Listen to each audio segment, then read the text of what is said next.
Welcome to First Steps in Mission, the show where we talk with a few young adults, not only about their first steps in mission, but about what they are currently doing on the mission field.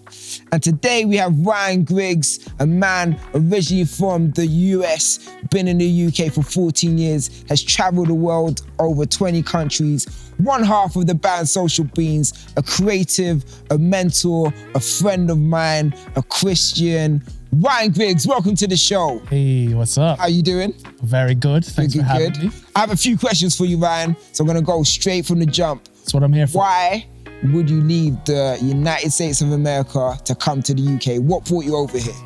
You're very welcome, but what brought you over here? Yeah, I mean, the food for me is definitely more flavorful on that side of the pond, so it definitely wasn't the food, but I think I was coming to a point in life where I kind of felt like there was no more adventure like in my life. There was no adventure within my community. I kind of hit the limits of all that kind of excitement. And I think I remember being at church one Sunday and I was literally sat in the same seat that I always sit in. And I looked around and I would look at like row 2, seat 3, and the same guy who always sat in row 2, seat 3. And everywhere I look around, I'm like, oh, geez, he's sat in that seat for like 10 years now. Groundhog Day. Literally, it was like, is this my seat? Like, is this it for me? Or, you know, what else is there? So I just felt like a real prompting from God that like, it was time to leave the seat behind. It was time to try and like live the adventure. It was time to try and see if there was more to life than video games and, you know, just having fun. Let's see what happens. Yeah, let's see what happens. Okay, so you come, the guy sold it to you, you're in the UK. Is it what he sold you it to be, or was it something completely different? I had a bit of a turbulent ride, I think, because I found out that there was this course. I get accepted on the course. There's a rap track. There's like a creative stream. Back then, there were 2 streams. It was creative and then urban youth work. Yep. And I signed up for the creative stream, and like 2 weeks before, maybe 3, I get a call from the then course leader saying, oh, you know what, the other rapper has just pulled out and now it's made it financially unviable for us to run the creative rap track. Okay. So you can either come to the next term or you can still come to this one, but you'll be on the urban mission. Yeah. It was more youth work and social work and stuff like that. I'd already booked my tickets. I packed my suitcase like a month and a half in advance. It was already there. So I was like, okay, I was really mad. But I was like, God, like, I felt like you told me to go. So rather than question or blame or throw it all out, I kind of was like, if you said to go, well, then I'll go. And even if it's not what I wanted it to be, I'm gonna find a way for me to get what you had in store for me. So I came. It was almost better that it didn't, because suddenly I'm learning firsthand how to take an opportunity. Like somebody can't make a curriculum for moments that God's orchestrating, moments to change my life. I'll never forget the first time we went on an Eden bus and we go outside Asda, and there's 20 kids sat on the side, all under the age of 13, smoking weed and drinking Stellas. And like my heart's like literally breaking, like what the heck is going on here? Like I'd never seen anything like that. I'm asking myself, what's happening? So you move, not the greatest of starts, but in the midst of it, opportunity, still doing your rap stuff. Did you get input on your rap stuff, or was it more because they didn't have the rapper? Yeah, I think because there were people here who were rapping or doing something similar, songwriting, and because I was rubbing shoulders with people who were not just like doing music, but it was missional. Yes. The guy back home used to call it a musicianary, which nobody calls it that here, but that was his term for it. It's like a music missionary. And it was like you're bumping shoulders with these people, and most people have a heart to kind of help develop the next generation, and especially if someone's eager. So it was just like being around them. You just seeing stuff that like, oh, they do this. Oh, they do that. Oh, they do it like this. And man, it was like, wow, I imagine it would be like if you were a football player and they just literally let you on the pitch all the time with Lionel Messi and Ronaldo and just watch them shadow them all the time. That's how you felt? That's how I felt like. I felt like I'm able to see behind the curtain. I'm able to see how they're working their stories into music. I'm able to see how people are thinking creatively. An ordinary moment could just become a moment where you share the gospel with anybody. And for me, music was such an easy way to do that. You've been seeing stuff, rubbing shoulders with giants, as you're saying. Amazing. I like that. Why don't you then just go back to America? That was the plan. That was the plan. Okay. That literally was the plan. I was like, I'm only going here to get trained up, to go back and to start something like that there. By the end of it was only a 3-month course. Okay. By the end of the 3-month course, I literally was like, school's mission is where it's at. I've never seen anything like that. You can't go into schools in America and talk about Jesus. We were doing it and it was crazy. Like, I'm literally taking over lessons, telling people about Jesus, and it's like, wow, okay, that doesn't happen in America. So I think I need to stay here for a little bit longer. We do a 6-month internship, and then afterwards we were like a full-time band for the message. Who's the we? So it used to be called 1224. Okay. And it was me, a guy called Josh, a girl called Zoe, and a girl called Christina. Okay. After that, the message was like, hang on a second, like this is what we're trying to do. We're trying to multiply missions. So let's just try and do this a bit more as the year out. Like the year out is more of a year out, and the aim at the end is to try and get some sort of missions team together so that we can multiply mission within the schools. That's cool. Cool. 1224. 1224. Talk about the name. How did that come about? Yeah.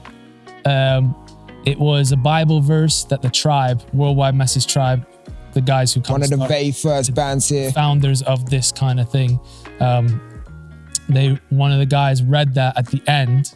It was a verse, John chapter 12, verse 24. And it was about the seed needing, like a plant seed needing to go into the ground and die before it produces a harvest. He took that as a sign that God was going to use the ending of their band to be the kind of platform for the new harvest of creative missions. Where there was one band, there was going to be 10. The way we saw it was, this is Alpha Course music. This is like introduction to God. That's cool. So America, they had all these big, deep theological raps. Everything was like, it was like seminary music, really. Our stuff was like, have you thought about God? Do you know about God? Do you know that God changed my life and he's like a father? Because I grew up without a father. You feel like nobody sees you. He's the one who sees you. You feel lost. Well, he calls himself the truth. And so we're looking at all these like basic concepts. Friend, like all these things, like all our songs were, how do we tell somebody who has no idea about God? I like how you put it, alpha in music kind of terms. That's how we saw it. And why schools? Why not big stages? Why schools? Well, to be honest, we had seen it. We had seen it. That's what the message did. You'd have to ask Andy why schools. I don't know what was in the water at that time, but that's what they did. And when we came, I was just like, I don't know anywhere where they'll give you 1,000 students sometimes that you see the whole entire school and you tell them your story, like pretty much unfiltered, and tell them about Jesus. And then B, at the end of the week, you do a concert with them in the school where you're doing an altar call and people are responding. And it's like, so right there and then in school. Right there and then, it's shifted over the years, but that's how it started. That's amazing. Yeah, it was amazing. But what happens after you see them say yes to Jesus after that? Because you guys go into another school. Yeah. What happens with those kids? Yeah, so exactly. What happens to them? Okay. That's the question. You don't know? No, we do know. And we just felt like when you're there in front of them face to face, it's really easy to have an impact. Yep. Because we bring in these, like the sound system, we bring in the lights, we bring in all that kind of stuff. We're good communicators. We share our stories. Boom, like they're having an impact. People who feel no love, all of a sudden are feeling God's love, and they're like, wow. And then we go and we can't be in more than one place at one time. We started to see that actually Chris Brown was in the school 24/7. Nicki Minaj was in the school 7 days a week, even when the school was shut. And so we kind of started feeling like, oh, geez, this is amazing, but there's more to it than this. I think there's another side of this that we're missing, because our influence can only last for so long after we've left. One of the greatest impacts from my perspective was one of your songs called Higher. Yep. Yeah, you entered in a competition with MTV, is that correct? Yeah. Talk to us about that. How did that come about? Yeah, I mean, the week we released Higher, we had this vice president of this big record label call us because we had shot up on the iTunes charts. Okay. And it had shot up so high, so fast. You guys were about to be the Chris Brown and the Nicki Minaj. It felt like that for a second, but nah, the industry is way too shifty for anything like that just to actually happen overnight. But yeah, we shot up on the iTunes charts. We by Tuesday, Wednesday, it was still quite high up. We didn't finish high on Friday. It was lower, a lot lower down in the thing. But we got this call off this guy. We were getting a lot of people noticing what we were doing. We got entered into this competition. We don't even know how. And then we ended up winning it and getting on 900 campuses throughout America. Crazy. On MTV. And then it also got on MTV Latin America. Okay.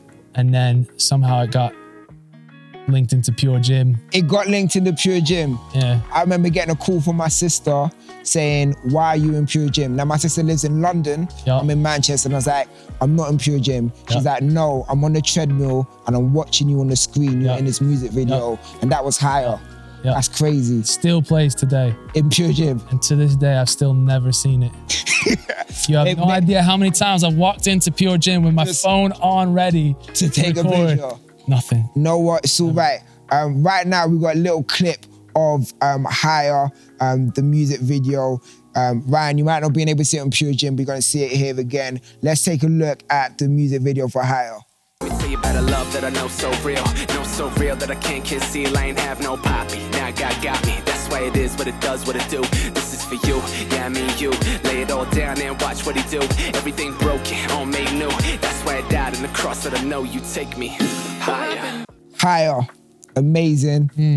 Maybe part of your pinnacle kind of stuff. And as you said, during that time, you guys were wrestling with some questions in regards to we're seeing all of this amazing stuff happen in school. We're getting to see people say yes, but also they're kind of filtering off, what do we do with that? And there's a bit of a shift. You guys, is that right? What happens? Yeah, I think we had a development of the vision, whereas we started to realize that we were going village to village, preaching about Jesus, and we realized that there was a mountaintop of influence and that other people had climbed to the top and they had the Chris Browns, the Nicki Minaj's. So the entertainment industry, we felt had a residency at the top of this mountain.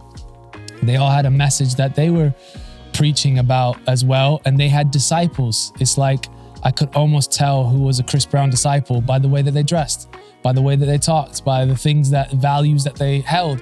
And for me, it was clear as day, oh, you're a disciple of this person. You're a disciple of Nicki Minaj. And we just felt at the time, man, we're going village to village. And when we leave, of course, they're looking up to the one place that there is to look. Yep. Interestingly, the pandemic has brought that type of thing a lot closer together. Circle. Yeah, full circle. So, but for us at the time, we felt there's not a lot of Christians doing this out in the kind of entertainment industry where they were maintaining who they were as a Christian. Yep. Where they weren't seeing themselves as an entertainer who happens to be a Christian. Okay.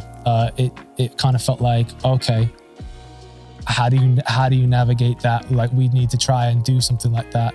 And so, yeah, it meant leaving mom and dad's house, and it meant trying to, find your way in the world. And birthing social beings, which we have now, you and Josh. Yep. Doing stuff, still doing amazing music videos, still putting out great content, still discipling people, making sure they're not disciples of Chris Brown, but of Christ. Trying. Which is great. We have a music video of Social Beings, one of their very first songs. So let's take a little look at that and then we'll get to some more questions with Ryan Griggs.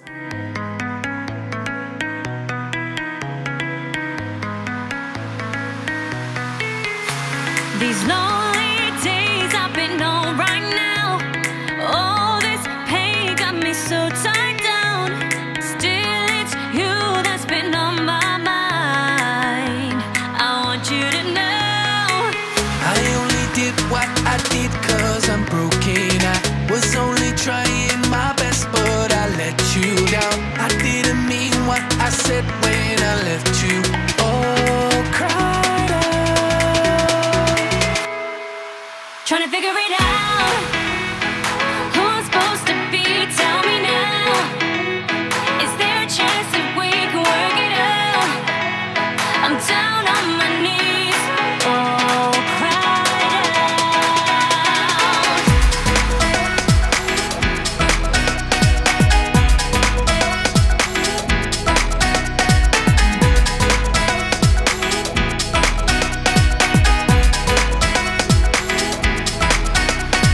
That's so cool. Looks like a legit music video. Was. You had fun with that one? Had a lot of fun on that one. Yeah, definitely. That's cool. The pandemic happened Yep. and kind of like maybe put a halt on social beings. Oh, yeah, fully. But brought you and the message and Andy Hawthorne and the vision rather than intersecting kind of a bit more full Yeah. circle. Talk to us Yeah. about that and what you're doing now. Yeah, I mean, overnight, like my whole mission field just got like taken away from me. And you don't question parts of your identity that you don't have to question, I think. And so I reached out, said, hey, is this possible? They said, no. And I was like, oh, cool. Because I could see it. I could see it working out. Okay, cool. And then it just so happened that there was a week or two that needed to be covered.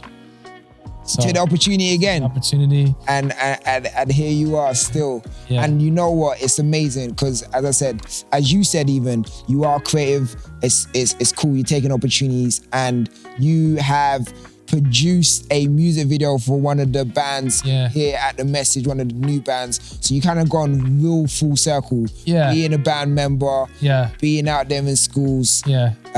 Doing it kind of like on your own back, and now helping the next generation, Yeah. not only with a music video, but with some other stuff we'll just talk about in a moment. But let's check out the music video that you edited for OTC called Down. Ryan Griggs in the directory seat, Ryan Griggs with the photo editing, video editing. Let's check out OTC Down video. Down, down, down, yeah. You see me on the ground, ground, ground, yeah. You pick me up, you pick me up. You lift me up, you lift me up.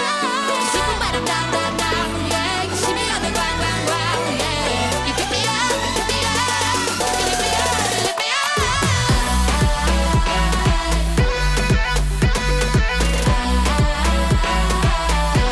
I've been changed by Jesus.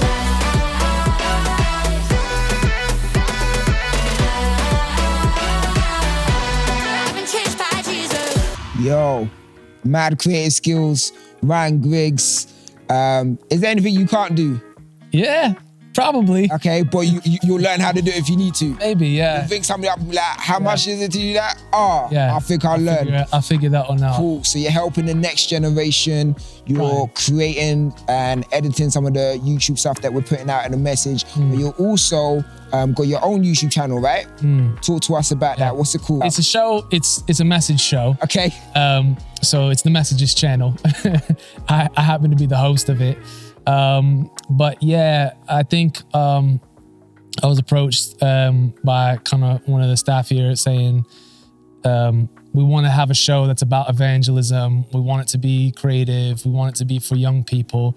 And I kind of felt like, right, well, let's really go for a specific target audience. Let's not have this kind of variety show for, school kids and for church kids and for non-church kids. I was like, we need to really pick an audience and say, who is this for? And I just felt like I used to hear the story about some guy preaching at an event, and all these people put their hands up, and little did he know that Billy Graham was in the audience. Yep. And so I immediately thought about that, like, why don't we do a show for the Billy Graham in the audience who's thinking, that's me. I'm a creative evangelist. Like, I want to do music and mission. And why don't we give them that space where they can discover, almost in a way of like what I did, rubbing shoulders with other people who have already done it. How did they do it? What was their journey like? What is their song music sound like? What are their lyrics like? And kind of just have a platform where young people who would want to do academy, like me, would see this and then be like, yes, I found it. Let's have a little clip of the Generation Rising playlist with Ryan Griggs, your host. What's up, everybody, and welcome to the Generation Rising playlist channel. Thank you guys so much for stopping by. This is the place where music and mission collides, where you can discover the creative music evangelist. My name is Ryan Griggs, and I hope you guys enjoy the content that we have for you guys. Feel free to get in touch with us to suggest any songs or artists you think we should be covering here on our channel. Also, if you're an artist yourself and you want to make a submission for us to review your song in one of our playlists, then email us at grp@message.org.uk. We hope you guys enjoyed the content and stay tuned for the sounds of the Generation Rising. Peace.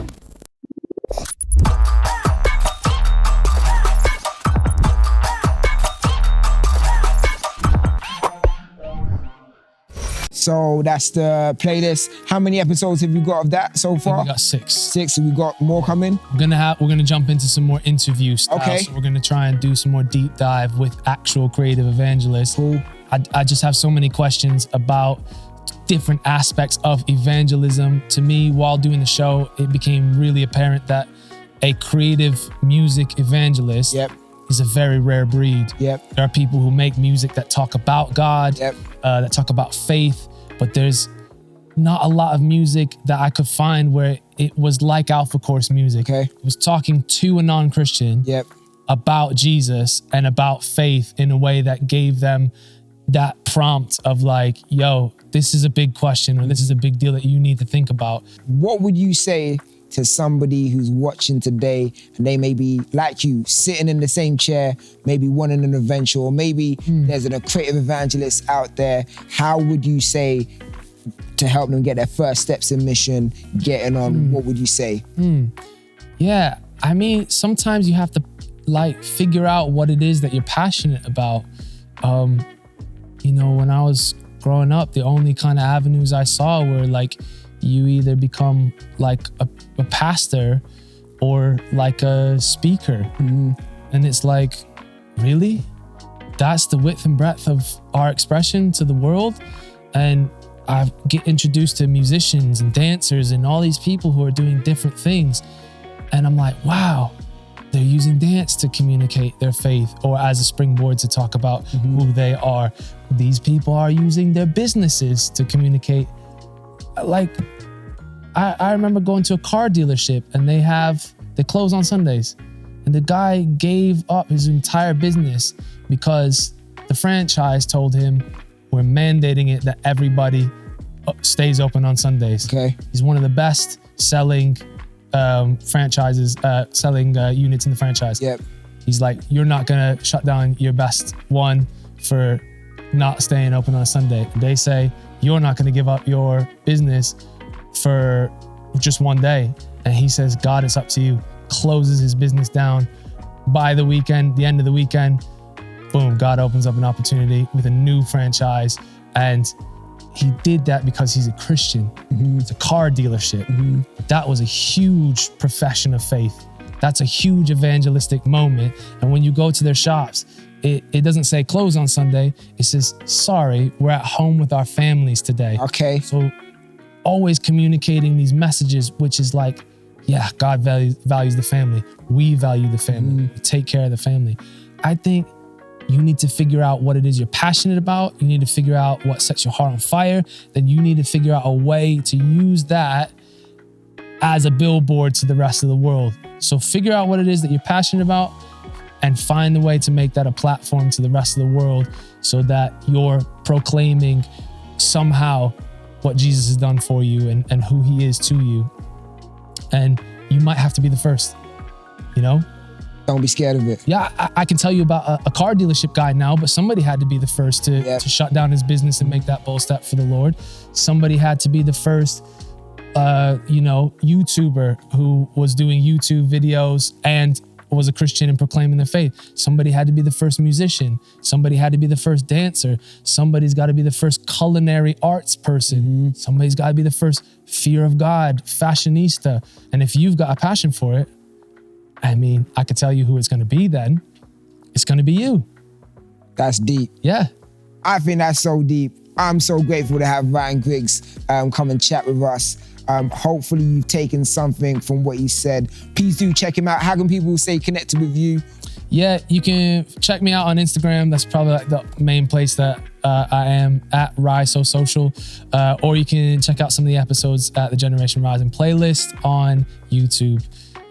Other than that, I'm just kind of keeping it low key. Great. And why don't you be the first? Step out.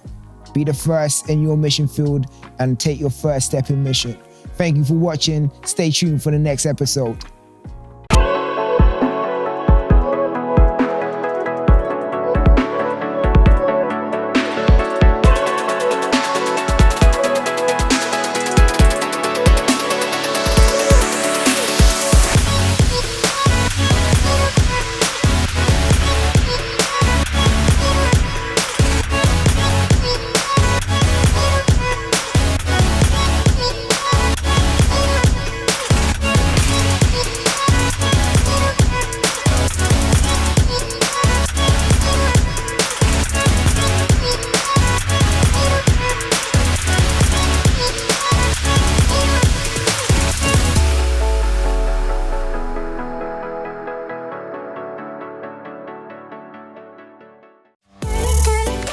You've been watching Message Live, and we hope it's been a great encouragement to you. Would you subscribe to our YouTube channel, like us on Facebook, and ring that bell for notifications? And thanks for watching.